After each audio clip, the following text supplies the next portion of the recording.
Welcome to JTG Manila Church. Maging din po sa mga nanonood online. Thank you po for tuning in, and I pray that the Lord will continue to touch your heart kahit po nasa online tayo. But we also pray kung kayo naman po ay may kakayanan po maka-attend sa ating online fellowship, mas maganda pa rin pong nandito tayo sa church at kasama natin yung ating mga kapatiran. Amen. So as we continue po in the series about the assignment, can everybody say the assignment? Ayan, marami na po ba tayong natutunan? I suggest mga kapatid, and I highly recommend for you to watch those YouTube uploads po natin sa JTG Manila Church YouTube, sapagkat doon po natin makikita yung bawat preaching ng ating senior pastor and our other pastors and pastorals po na nagtatalk or nagpipreach about the assignment, and I'm sure you will be blessed. Kaya po patuloy natin supportahan yon at marami pa po tayong matututunan. Amen. Sino po dito marami nang natututunan for the past couple of weeks about the topic of the assignment? Amen. Sige po, palakpakan natin ang ating Panginoon. Let's bow down our heads and let's pray. Heavenly Father, thank you because we have the another opportunity, Lord, to listen to your word, to be changed by you, to be blessed by you.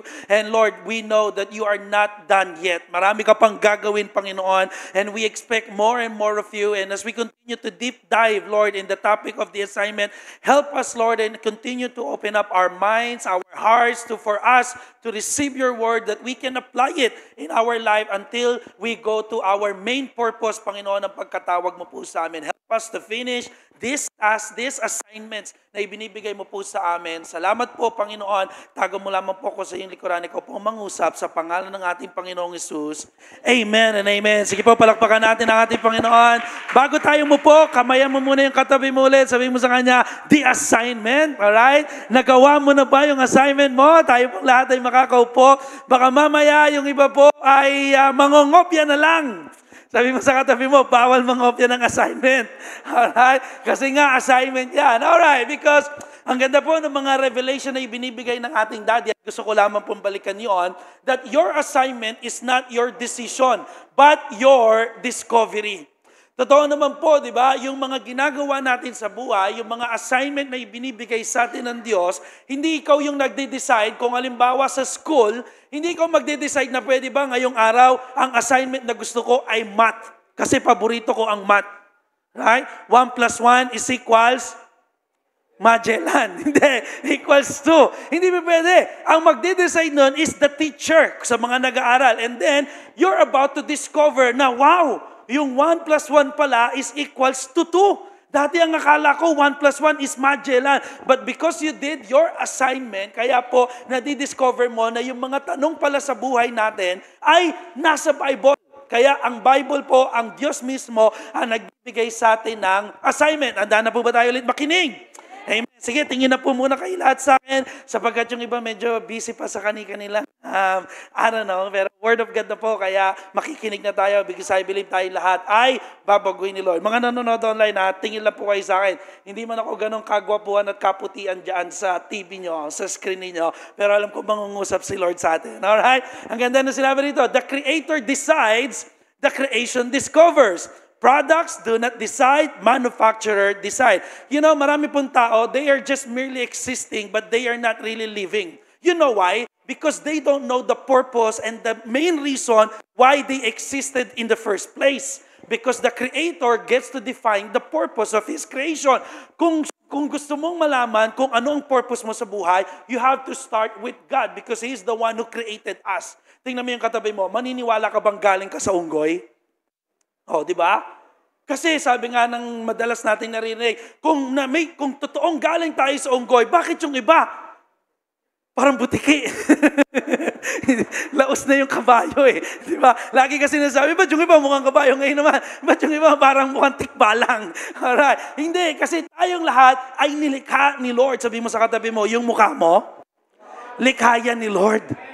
You are fearfully and wonderfully made. Sa Tagalog, katakot-takot kang ginawa ng Diyos. Hindi, joke lang, di ba? Pinapasaya ko lang po kayo. Kaya po, napakahalaga na kilala mo ang Diyos.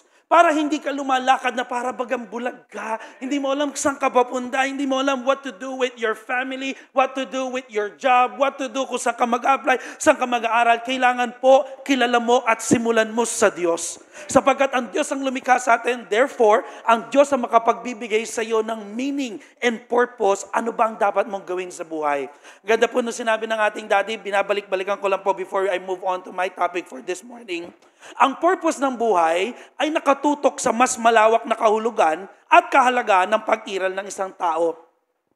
Habang ang life assignment, since we are in a series of assignment, ito naman ay tumutukoy sa mga tiyak na gawain, tungkulin o responsibilidad na ginagawa ng isang tao sa pag-akbang ng kanilang layunin sa buhay. Ang pag sinabi pong life purpose, ano yung pagkatawag sa inang Diyos? Katulad po nung sinare namin nung Thursday, nung tayo po ay in-interview ni Daddy na biglaan, alright? Ang purpose ng pagkatawag sa amin ng Diyos ay magpastor, mangalaga ng tupa ng Diyos. Pero, nung kami po ay nagsisimula, ang daming mga small tasks, ang daming small assignments na pinagagawa sa amin ng ating pastor, ng Diyos, okay, ng Diyos na ginamit ang ating pastor, na hindi namin nauunawaan that time. Dati inuutusan kami, laging magbihis ng maayos pag Sunday. Tingnan mo yung katabi mo. Sabi mo, pamburol na ba yan? Meron pa, naalala ko talaga, nakakatawa yung ginawa sa amin ni Daddy, no? Sabi ni Daddy, Nak, mag-J-group tayo. Mag-BSK talaga ng formal. Buwan, lupit namin, formal. Nakasakay kami sa Innova. Naka-Innova si Dad noon, Saan tayo pupunta, Dad? Kakain tayo. Ba kumain kami, alam nyo, ang titikas ng dami na namin, kinainan namin 20 logan.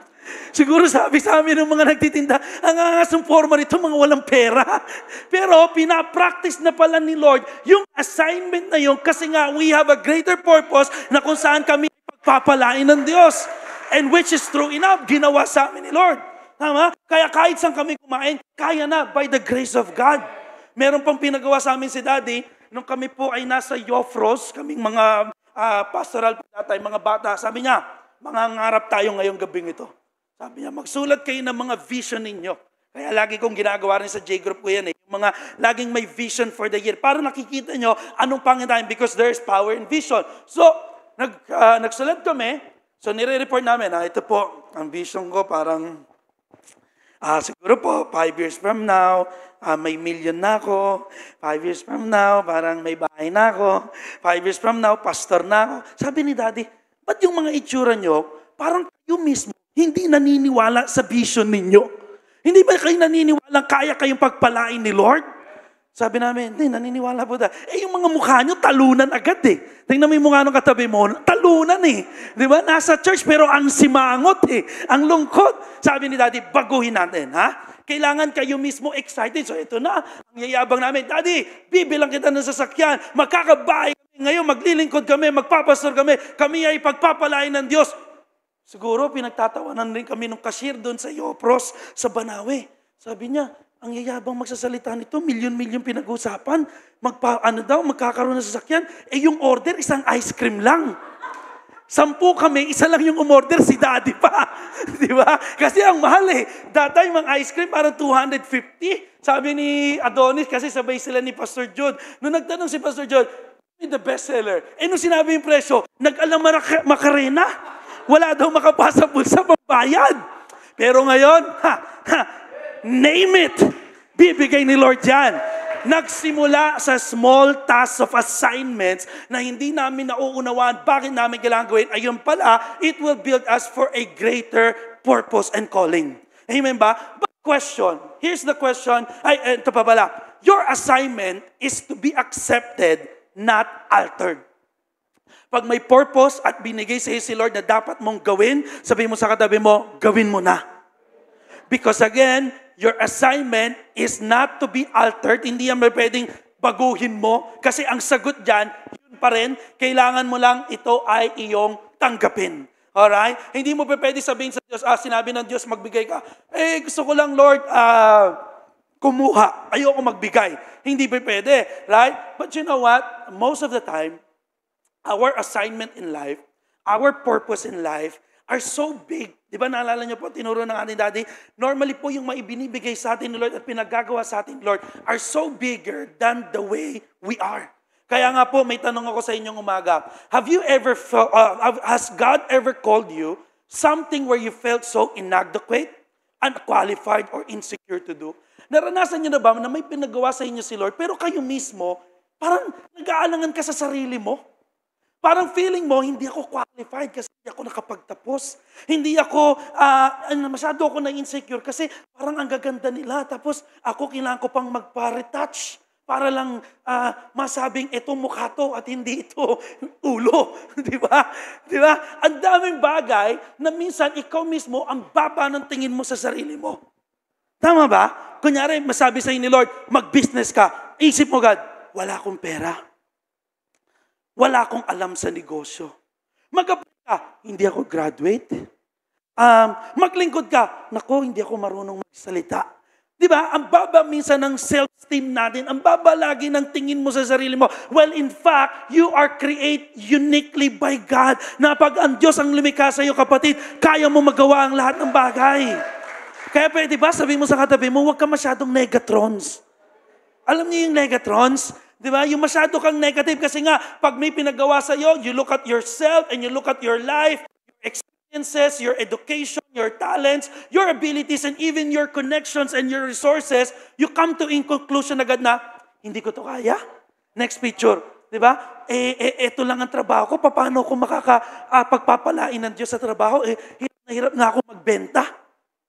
Paano ako magkakaroon ng sasakyan? Hindi naman tayo prosperity gospel, pero kasi kayang gawin sa inyo ni Lord. Yun. Na paano ko aangat ang buhay ko? Hanggang ngayon, ito lang ang kakilala ko. Paano ko gagaling sa akin sakit karamdaman? Wala nga akong pambayad at pambili ng mga medisina. Pero alam niyo po, there was a story in the Bible na kung saan ganun din yung nakita niya sa kanyang sarili.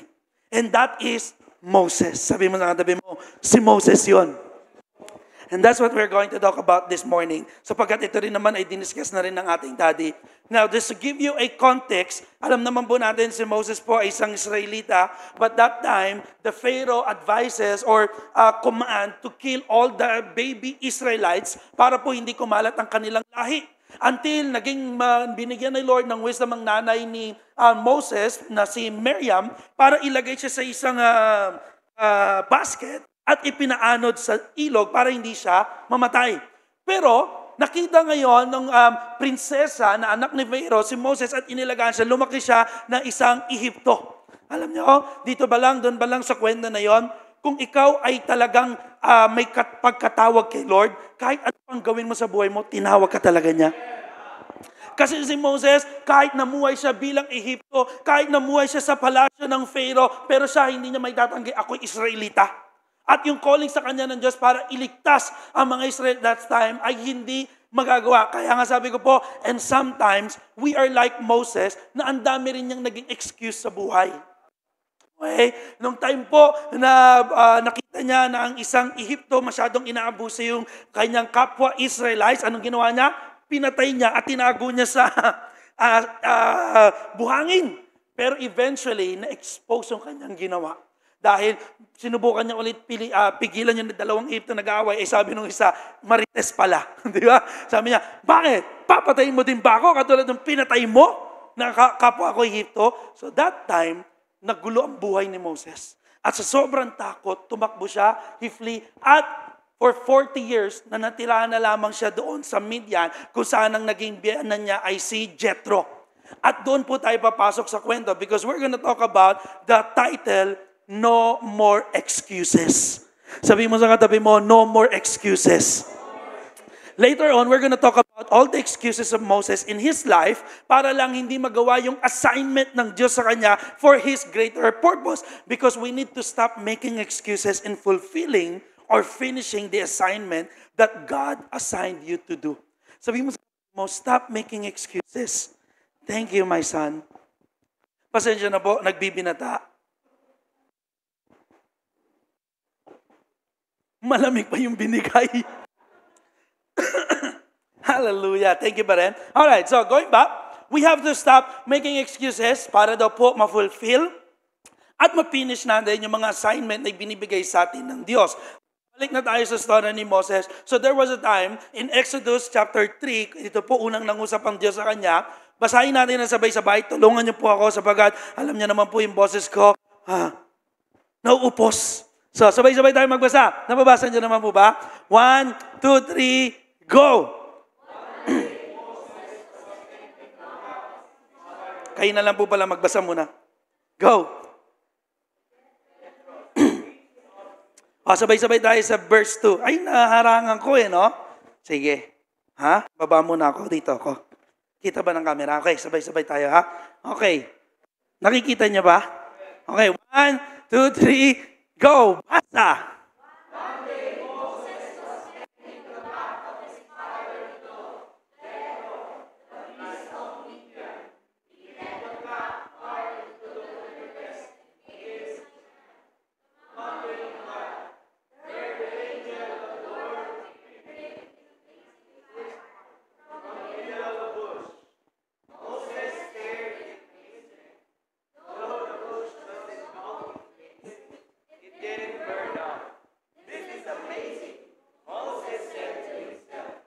Why isn't that bush burning up? I must go see it. When the Lord saw Moses coming to take a closer look, God called to him from the middle of the bush, Moses, Moses, here I am. Moses replied. Ang galing nung natin, translator, si brother Ronsel. Diba? So, there was a time, nagtataka itong si Moses, bakit nasusunog yung isang bush, pero hindi siya natutupok. Okay, nag-aapoy. At ito po, sumunod na verse, in verse 6, I am the God of your father, kasi tinanong ni Jacob, nagpakilala si Moses, here am I. Sasabi ng Panginoon, I am the God of your father, the God of Abraham, the God of Isaac, and the God of Jacob. Hinighlight ko yung the God of Jacob, kasi po, hindi pa that time kilala ni Moses ang Diyos. Pero alam naman natin ang storya ni Abraham, ni Isaac, these are the man of God na talaga pong lumakad na may katuwiran sa Diyos. Pero pagdating kay Jacob, kasi di ba, kung ikaw magpapakilala ka, halimbawa papakilala ka sa liligawan mo, di ba normally lahat ng sasabihin mo sa sarili mo mabuti? Tama? Ay, maano po ako, matipuno, mabait, magalang. Di ba? Kalalo kapag kasi, ano bang purpose mo sa, ano bang gusto mo sa isang lalaki? Tall, dark, and handsome. So lahat namang mabubuti, gusto mo pag magpapakilala, kayo na sasabihin mo. Pero tingnan niyo po yung sinabi dito ng Diyos, God of Jacob. We all know Jacob, that he was a cheater. Di ba? He was a deceiver. Pero pinapakita dito ni Lord, anuman ang storya ng ating buhay, He will still be our God. I hope you're getting that. Kung ikaw man ay maraming kalokohan, Diyos pa rin siya ng mga Diyos. Kung ikaw man ngayon ay maraming kasalanan ginagawa, like Jacob, you are a cheater, maring meron sa inyo, nakakapagsinungaling, maring meron dito, deceiver, mandaraya, pero still, we can still call Him our God. Amen? Now, in verse 7, sabi dito, then the Lord told him, I have certainly seen the oppression of my people in Egypt. I have heard their cries of distress because of their harsh slave drivers. Yes, I'm aware of their suffering. Yung mga pinagdadaanan po natin ngayon, just want to encourage you, kalabitin mo yung katabi mo, sabi mo, yung suffering ngayon, alam ng Diyos. Okay? So I have come down to rescue them from the power of Egyptians and lead them out of Egypt into their fertile, spacious land and flowing with milk and honey. The land where the Canaanites, Hittites, Amorites, Perizzites, Hivites, Jebusites, Antitites now live. Look, the cry of the people of Israel has reached me, and now I have seen harshly the Egyptians abuse them. Now go. Can everybody say go? I am sending you to Pharaoh. You must lead my people, Israel, out of Egypt. So dito makikita natin yung purpose ni Moses. Ang greater purpose niya at ang calling niya is for him to lead out the people of Israel out of Egypt. Pero para marating niya yung purpose at greater calling niya kay Lord, meron muna siya dapat mga assignment na gagawin. At ano yung assignment niya? Now go, for I am sending you to Pharaoh. That's the first assignment na kailangan gawin ni Moses. At kapag dito pa lang nag-fail siya, how can he reach us, or how can he reach yung ilid pa yung people ng Israel out of Egypt? Nakikita niyo po, ang purpose niya, lead the people of Israel out of Egypt. Pero ang unang assignment niya, kasi marami rin siyang ginawang assignment. Unang assignment, kausapin si Pharaoh. Kaya, Sabi mo ulit sa katabi mo, no more excuses. Sapagkat sa storyang ito, dito natin makikita yung bawat excuses ni Moses at yung po ang ating pag-uusapan. Okay? But God has a promise to every excuses that Moses had. Next picture, next slide. Ito yung maganda rito. Kahit may excuses ka sa buhay, may pangako naman si Lord. Amen. Ngayon, papalitan natin yung pangalang Moses ng pangalan po ninyo. Sabay-sabay natin basahin ha. 1, 2, 3, go. But God has a promise to every excuses ano pong pangalan nyo? Sabihin nyo, 1, 2, 3, go. Have. Totoo lang, marami sa atin, marami excuse sa buhay. Bakit hindi makapag-church? Kasi may trabaho, kasi may pamilya, kasi maglalaba, kasi matutulog. Kaya nga minsan pati sa church ginawa ng tulugan eh. Di ba? Sabihin mo sa katabi mo, next time magdala ka ng unan. Okay? Kasi malamig eh. Totoo naman malamig, di ba? Don't worry, meron din po kaming kama dito sa office. Kaya, kung ano man yung excuse mo, ang maganda kay Lord, anto malapit kay Lord, habang pinag-aaralan ko to, blessed na blessed din ako. Kasi may excuse ka sa buhay, pero si Lord may promise. Wow! Di ba? Kaya totoo lang po, it's only by the grace of God. Kaya hanggang ngayon, nakakapagpatuloy tayo eh. Kasi pag tinignan mo yung sarili mo, walang kamahal-mahal sa'yo. Walang kaibig-ibig sa'yo. Kahit punong-puno ka ng excuses, sabihin na sa'yo ni Lord, okay lang, wala ka naman talagang kwenta eh. Kasi kinaabagan lang kita. Pero ganun pa man, si Lord, nandyan yung pangako ko. Palakpakan naman natin ang pangako ni Lord. Now, eto po, para mabilis, matapos tayo agad, excuses ni Moses, number 1. He is not good enough. I'm not good enough, Lord. Paano mo akong gagamitin iligtas yung pamilya ko? Paano mo ako gagamitin pagpalain ng buhay ko, baguhin ang sitwasyon ko, maayos ang marriage life ko? Hindi nga ako magaling. Hindi ako mabuti. Pero sabi ni Moses in Exodus chapter 3 verse 11, but Moses protested to God. Kasi sabi ni Lord, ni God, pumunta ka kay Pharaoh. Gagamitin kita para iligtas mo ang Israel. Pero sabi niya, but who am I to appear before Pharaoh? Who am I to lead the people of Israel out of Egypt? Baga, sabi ni Moses, sino ko para gamitin mo? Wala naman ako masyadong kagalingan o husay. Pero you know what? Ang kinakatakot pa rin dito ni Moses, kasi greatest failure niya ang Egypt eh. Kasi doon siya nagkamali, doon siya nakapatay, tapos babalik siya para iligtas. So parang may takot itong si Moses, but you know what? Ang ganda nitong na-notes ko po. God is so good that He can use our greatest failure in life to become the place of our greatest fruitfulness. Meron ba kayong failure sa buhay? Maaaring fail ka sa pagdating sa negosyo, fail ka sa trabaho, fail ka sa school, fail ka sa pag-aaral, fail ka sa relationship. But you know, God can use those failures of you in your life to become a greatest fruitfulness if you are just willing to obey to God. Pero anong pangako ni Lord? From excuses number 1, meron naman promise number 1 si Lord. It is His God's presence. Kung sa tingin mo parang you're not good enough, I tell you, you can do it. You know why? Because God's presence will be with us. Kaya sabi ng verse 12, sabi ng Diyos, God answered, I will be with you.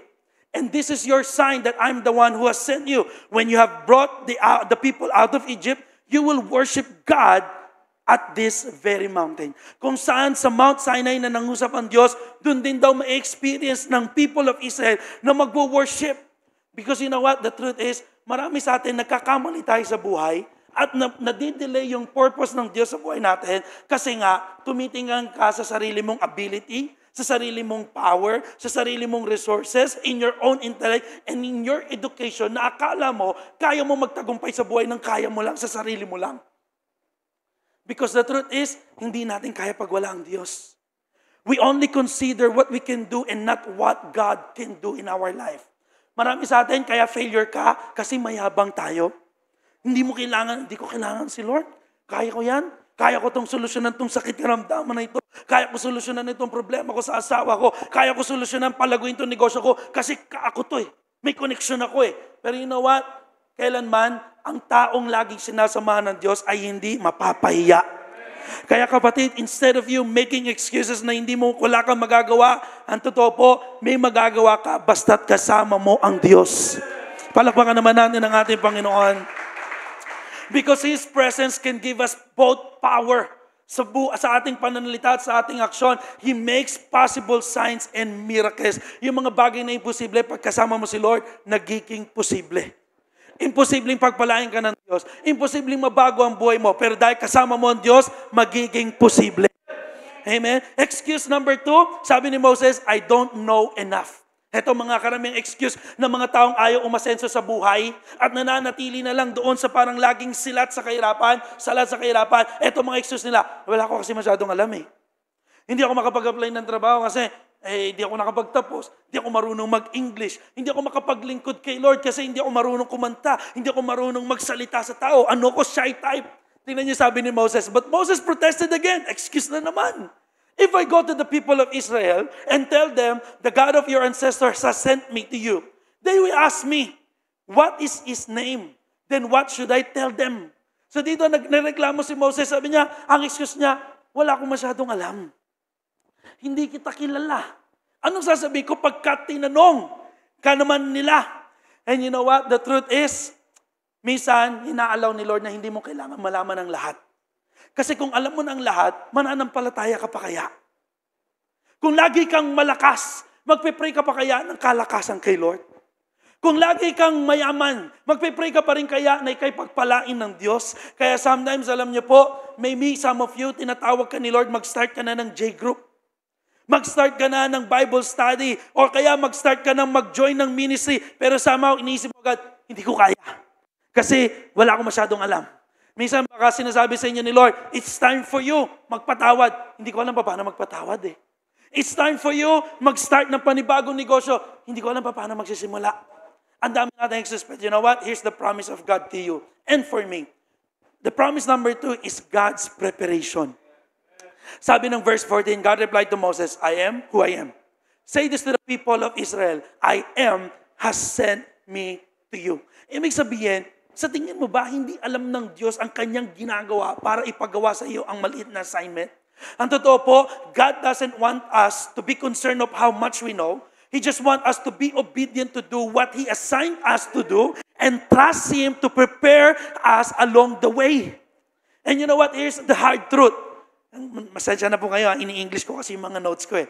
We will never feel equipped. Ang totoo, kailanman hindi mo mararanasang equipped ka na. You will never feel prepared and ready to be able to do assignment of God. That is the good news. Dahil kunyari natapos mo na, sasabihin mo na lang, hindi ako to eh. Ito'y dahil lamang sa biyaya ni Lord. Ito'y dahil sa kanyang grace at it's all for His glory. Kasi kapag ka-feel mo nang equip ka, pag feel mong ready kang gawin ng isang bagay, magyayabang ka eh. Pero ang totoo, hindi natin, until now po, hanggang ngayon, pag nagpipreach ako, lagi ko pa rin kinakabahan ako na parang hindi ko pa rin yata kaya mag-preach.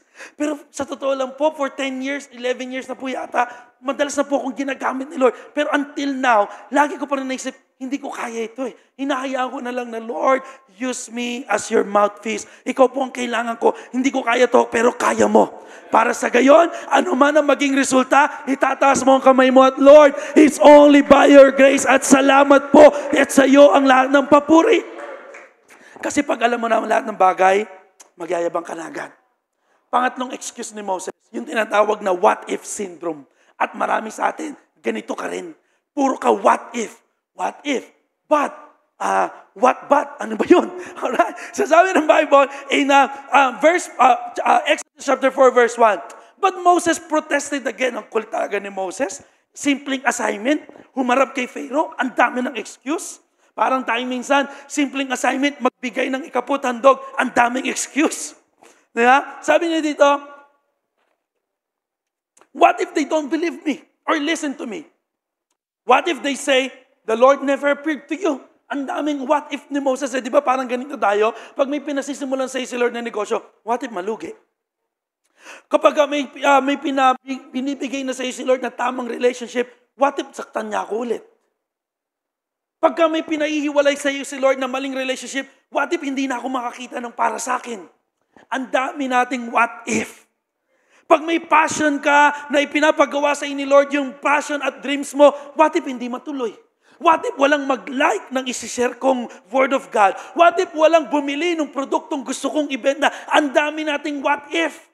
Kaya alam niyo po, ang totoo lang, maraming pangarap ang namatay sa fear of failure than the failure itself. The truth is, many more dreams have died because of fear of failure itself rather than the failure itself. Nakuha niyo po yun? Nahirapan din ako Natang twister ako Maraming pangarap ang namatay, hindi dahil nag-fail kasi yung ginawa nila, kung hindi yung takot mo, yung what if mo, na baka mag-fail, kaya namatay na yung pangarap. Kaya sabihin mo sa katabi mo, pag may pinagagawa sa'yo si Lord, gawin mo lang. Because we always talk ourselves out of it. Ayokong gawin yan. Gusto mo lagi playing safe ka. Kaya sa trabaho, hindi ka move on kasi gusto mo, baka pag nag-resign ako dito at lumakad sa calling ni Lord, wala na. Gutom. Pero alam niyo po, walang ni isa man ang totoong naglingkod kay Lord ang pinagkulang ng Diyos. Anong promise ni Lord kapag ang excuse mo ay laging, what if? Failure. Sabi ni Lord, ang promise niya is God's provision. Then the Lord asked him, what is that in your hand? Sabi ng Diyos, ano yung nasa kamay mo, Moses? A shepherd's staff. Moses replied, throw it them on the ground. The Lord told him, so Moses threw down the staff and it turned into a snake. Dito pa lang makikita niyo kung ganong magpo-provide si Lord. Yung staff, normal na kahoy, nung hinagis, naging snake. Sabi ng Diyos, get it on the tail. Hinawakan yung buntot, naging staff ulit. Why? Simply means, kung may pinagagawa sa si Lord, kapatid, hindi kanya pagkukulangin.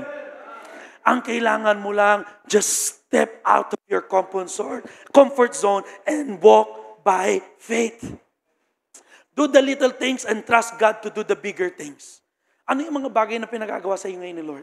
I don't know, maybe reach out to your community, reach out to your friend na nagkaroon kayo ng alitan. Maybe some of you, pinalilipat ka na ni Lord ng mas malaking, ng ibang company. I don't know, because we cannot fail because God will provide us everything we need in order to be successful in finishing the next assignment.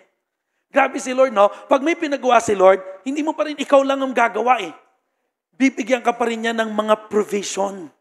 Grabe. Now, question, ano yung nasa kamay mo ngayon? Kalabitin mo yung katabi mo. Sabi mo, ano yung nasa kamay mo ngayon? May it be your time. May it be your talent. May it be your gift.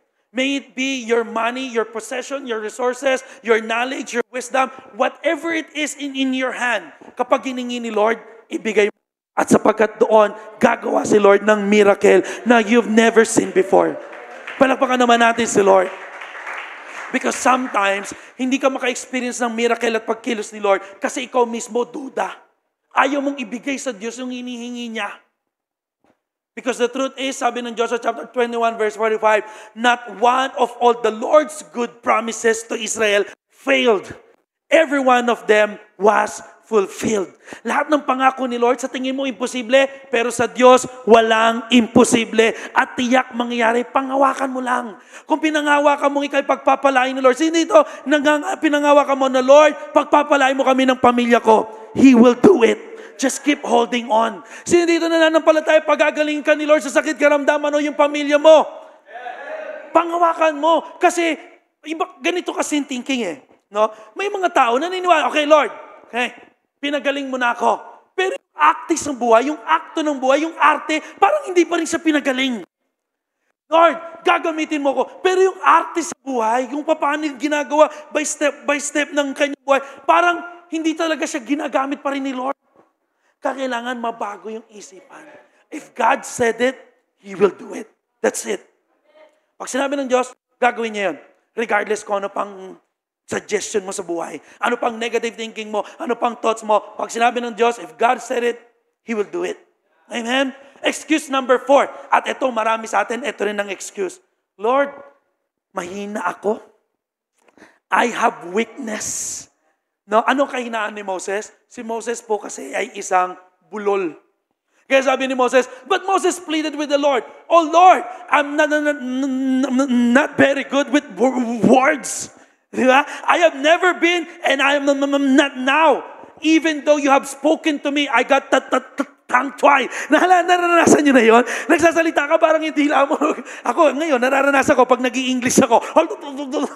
Bumabaloktot yung dila ako eh. May weakness and my words get tangled.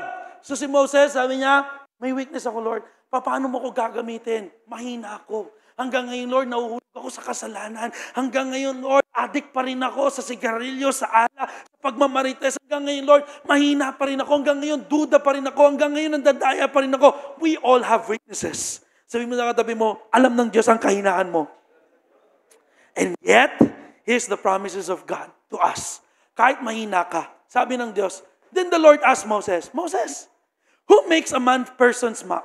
Sino ba gumawa sa bibig ng tao? Who decides whether people speak or do not speak? Sino ba nagde-decide kung ako magsasalita, ikaw magsasalita o hindi? Hindi ba, sabi ng Diyos, it is not I, the Lord? Now go, I will be with you as you speak and I will instruct you to, in what to say. So in every weakness na meron ka, kapatid, sa tingin mo mahina ka, sa tingin mo wala kang talent, huwag kang mag-alala, God's power will be upon us.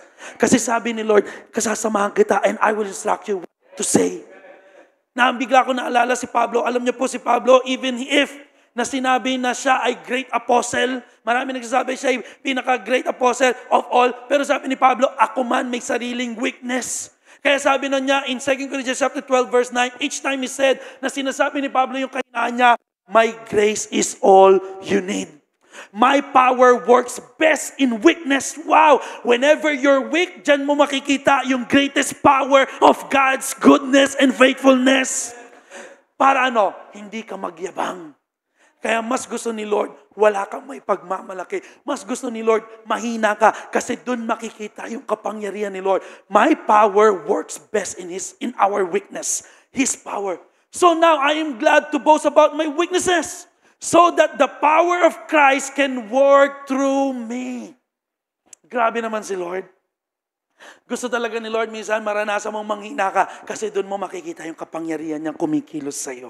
Mahina ka ba ngayon? Kalabitin mo yung katabi mo, tanungin mo siya, mahina ka ba ngayon? Ang kailangan natin, His grace that will empower us. Palakpakan naman natin ang ating Panginoon. And last but not the least, the root of all excuses. Ang daming excuse ni Moses, di ba 4? Pero yung panglimang sinabi niya kay Lord, ito yung pinakaugat. At ano yun?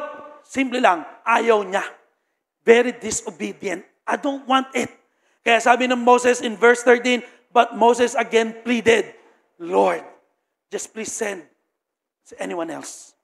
Ang totoo pala, hindi dahil mahina siya, hindi dahil yung kanyang salita ay nagtatang twist. Hindi dahil wala siyang alam. Hindi dahil wala siyang galing. Kung hindi, simple lang. Ayaw lang niya. At maraming tao, ganyan din. Di ba may tao, pag may pinag-uusapan ka, bro, baka pwede naman pahira mo. Ay, alam mo, kasi ako rin kailangan pera. Bro, kasi kailangan natin, kailangan ko ng konting tulong. Ay, alam mo kasi, ako rin may pangangailangan din. Pero ang totoo, ayaw lang, ang dami lang excuse. Bro, baka kailangan mo na maglingkod kay Lord. Ang tagal mo ng taga-upo dyan. Ikaw naman mag-preach. Ikaw naman mag-share. Kasi pastor, hindi ako kasing galing mo eh. Hindi naman din ako magaling. Wala namang ibang magaling sa atin kung hindi si Lord. Ang totoo, ayaw mo lang. Matigas lang ang ulo mo. Amen? Pero sabi ng Diyos, ito maganda. May promise pa rin si Lord. Yung promise ni Lord, sa excuse number 5 mo, He will give us His people or God's people. At alam niyo po, out of 4 excuses ni Moses, dito nagalit ang Diyos. In verse 14, sabi ng Diyos, then the Lord became angry with Moses. Nawa, kaka-excuse mo sa buhay, wag mo hayaan magalit sa iyo si Lord. Sabi mo sa katabi mo, wag mo hayaan magalit sa iyo si Lord. Sabi ni Lord, kulit mo dami mo excuse, ayaw mo lang pala. Sabi ng Diyos ngayon, and the Lord became angry. All right. What about your brother Aaron, the Levite? I know he speaks well. And look, he is on his way to meet you now. He will be delighted to see you. Talk to him and put the words in his mouth. I will be both of you as you speak, and I will instruct you both in what you do. Alam niyo po, binasa ko ito in verse chapter 1 and 2 and 3 ng Exodus. Hindi ko nabasa doon, correct me if I'm wrong, pero hindi ko nabasa doon na si Aaron ay pupunta talaga kay Moses para i-meet siya. What does it mean? Alam na ng Diyos na maraming excuses ang tao. Kaya bigla in verse 14, sinabi ng Diyos, tingnan mo, papunta na yung kapatid mong si Aaron na Levite na marunong magsalita. Sige, samahan mo siya, dalawa kayo, gagamitin ko kayo. At ang sabi ng Diyos, hindi pa rin dumepende ang Diyos sa galing magsalita ni Aaron. Nakita nyo? Sabi dito, si Aaron, magaling magsalita. The Levites, I know he speaks well. Pero sabi pa rin, Lord, I will be both of you as you speak. Ibig sabihin, yung galing natin, kamang-mangang kay Lord eh. Kaya talaga wala tayong may pagmamalaki. Kasi at the end of the day, ang gusto ni Lord, magawa mo pa rin yung assignment mo. At kung ayaw mo, gagamit ang Diyos ng tao para tulungan ka. I am who I am right now as a pastor, as a family man. First, by the grace of God. Pangalawa, may mga taong ginamit si Lord sa buhay ko na sinamahan ako. Kaya napakalaga na may kasama ka. Sabihin mo sa katabi mo, napakalagang may kasama ka. Bible says in Ecclesiastes chapter 4 verse 9, two people are better off than one, for they can help each other succeed. Amen? Sabihin mo sa katabi mo, huwag kang nag-iisa. Delikado. Amen? Siguro, alam niyo po, habang pinag-aaral ko to, inalaw na rin ni Lord na mag-excuse si Moses para gumawa ng paraan din si Lord, magsamahan siya ng isang Aaron. Why? Kasi baka mamaya, pag narating na ni Moses at nagawa niya yung mga signs and wonders, magyabang si Moses. Pero minsan, inalaw ni Lord na may kasama ka at hindi mo talaga kaya para at the end of the day, wala kang may pagmamalaki na, Lord, marami pong salamat. Kasi nagawa ko ang lahat ng ito, hindi dahil ako'y magaling, hindi dahil marami akong kilala, hindi dahil kung anumang talent ang meron ako. Nagawa ko ito dahil sa biyaya at habag mo at sa kapangyarihan mo na kumikilos sa akin. And you know, because of that first assignment na natapos ni Moses, signs and wonders have come through and followed through. Naranasan ni Moses ma-experience yung 10 plagues na miracle ng Diyos sa Egypt dahil ang inayaan ng Diyos na tumigas ang puso ni Pharaoh. Ang daming plague na yung mga imposible, pero naging posible. Why? Kasi sumunod si Moses. Isang water naging dugo dahil lamang yan sa miracle ni Lord. Ano pang mga miracle na ginawa ng Diyos sa pamamagitan ni Moses? He was able to departed the Red Sea. They were able to experience the manna from heaven every day. Wala silang makain, pero every day may binibigay ang Diyos na pagkain mula sa langit. Fresh from heaven. Mas masarap pa sa, ano yung binibila natin tinapay, man? Bread talk. Grabe, fresh from heaven. From rock, nagkaroon ng tubig. Water into rock. Imagine, these are all impossible sa tingin ng tao. Pero nangyari. Why? Because of the small, simple step of obedience. And out of his comfort zone. Kasi alam niyo po, kung hindi sumunod si Moses, kausapin si Pharaoh, lahat ng ito, hindi niya mararanasan. And you know the truth is, what miracles, signs and wonders that we miss in our life? Tanong ko po sa inyo, just because we have full of excuses. Whenever God is calling us to do an assignments for a greater purpose. Nung pinag-aaralan ko po ito, sabi ko, Lord, ano kaya yung mga signs, mga miracles and wonders pa na na-miss out ko sa buhay ko dahil ang dami ko ring excuse sa buhay. Pag may pinapagawa sa akin ng Diyos, totoo lang, sa pag-preach, hindi ko po laging gusto mag-preach. Yung iba kasi kala, di masarap dyan. Gusto ko, no, the truth is, hindi ko. Kahit hanggang ngayon, hindi ko siya laging gusto. Kaya hanggat may pagkakataong ibang mag-share, hinayang ko because I just want to listen. At ako mismo, alam kong hindi ko kaya. But thanks be to God for His grace and mercy over my life that's working within me. I know that the Holy Spirit is working through us. Hindi po ako ito kung hindi dahil lamang sa biyaya ni Lord. What did I did? Simple lang. I just step out of my comfort zone and obey according to His calling. Maaring pinapaalis ka na ni Lord sa comfort zone mo, kapatid, para maranasan mo yung miracle and signs and wonders na hindi natin naranasan. Why? Kasi ang dami nating excuse. Na what if? Mahina ako. Hindi ako ganun kagaling. Because the truth is, your assignment is to be accepted and not to be altered. Palakpakan natin ang ating Panginoon. Let's stand in our feet and let's worship the Lord. Oh, thank you, God, for the assignment for the purpose that you have given us. Thank you, Lord. Hallelujah. It's only by His grace. Stop making excuses. Kasi alam niyo po, sa school din naman, pag may assignment ka, nag-excuse ka, eventually, bagsak ka sa school. Tama? Pero salamat na lang si Lord, hindi siya katulad ng teacher natin na ibabagsak ka pag nagkamali ka. No, si Lord, bibigyan lagi tayo ng chance, ng opportunity para tayo ay makabangon muli. Nadadapa pero hindi tuluyang nalulugmok. Nagkakamali pero hindi nananatili sa pagkakamali, kundi nadyan ang grace ni Lord para iangat ka at iparanas pa rin sa iyo ang kanyang pag-ibig. You're not entering to any religion type of service. You're just entering into a relationship with Christ na siyang nagmamahal sa atin sa kabila na hindi tayo kamahal-mahal. Let's bow down our heads and let's close our eyes.